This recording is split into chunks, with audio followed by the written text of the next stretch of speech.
You've been on drugs for too long, and you're going to kill yourself. You're going to kill yourself. Beach Boy Brian Wilson finds himself living a life full of bad vibrations. The inside story tomorrow on Entertainment Tonight. October 17th, 1991.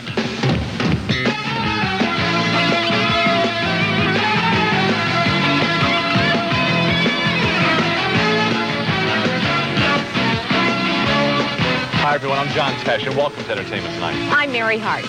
ABC has broadcast... California girls introduced Coops and Good Vibrations. Then the Good Vibrations turned bad, and the bottom fell out of his world. Garrett Glazer reports today's inside story for us.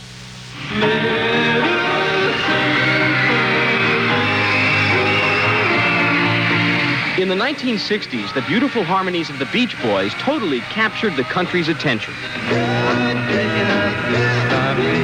There seemed to be plenty of good vibrations, and Brian Wilson, the young man who wrote the music, created the harmonies, and produced the hits, appeared to be on top of the world.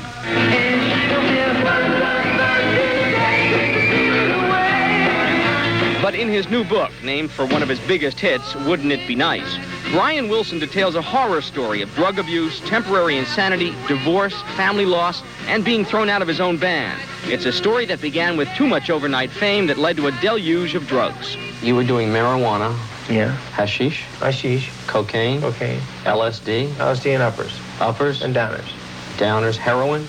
I snorted it. I snorted some black heroin a couple of times. It just put me to sleep. It didn't like, it wasn't like, oh, wow, what a high, you know? It was like, phew, I went out. Much of the time while his band was out touring, Brian stayed home, a whacked-out drug addict unable to cope with reality. He writes that in a desperate effort to get him help, the members of his group, including brothers Dennis and Carl, fired him. The Beach Boys called me to meet with them, and they handed me a letter. And I read the letter and said, you are no longer needed. I said, what? I said, what is this? I said, you got to be kidding me. You're kicking me out of the group? They started throwing things. They said, look, you weigh 300 pounds. You've been on drugs for too long, and you're going to kill yourself. You're going to kill yourself. I said, I'm not going to kill myself. I'm not going to kill myself. I would never kill myself. And they said, you're on your way to your death. And that's it. So desperate was Brian Wilson's problem, his wife Marilyn divorced him. He completely lost touch with his daughters Wendy and Carney, who today sing in the pop group Wilson Phillips. What's your relationship like with your daughters now? The relationship with my daughters is nil. It's down to a minimum, you know? I love my daughters, and I'm very proud of them for their success. And believe me, I miss them. Why are you not closer?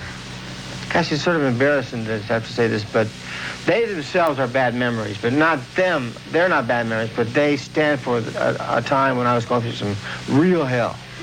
Prior to Brian Wilson's firing in November 1982, the Beach Boys made arrangements for this man to help Brian recover from his drug abuse.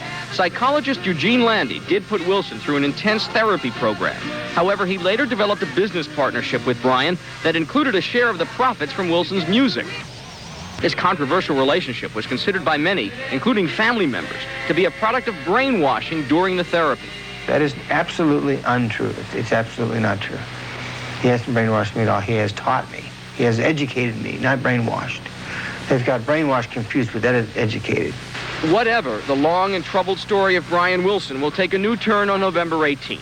That's when a judge in Santa Monica, California, will hear arguments from Brian's family that his personal life and his financial portfolio should be placed under the supervision of a conservator, someone other than either Eugene Landy or any member of Brian's family. And regardless of the decision, Brian Wilson's friends say he has plenty of music still left in him. Garrett Glazer, Entertainment Tonight. Thanks, Garrett. Brian Wilson has a huge lawsuit pending against a music publishing company and a law firm. He seeks $100 million and the right to collect royalties from his music.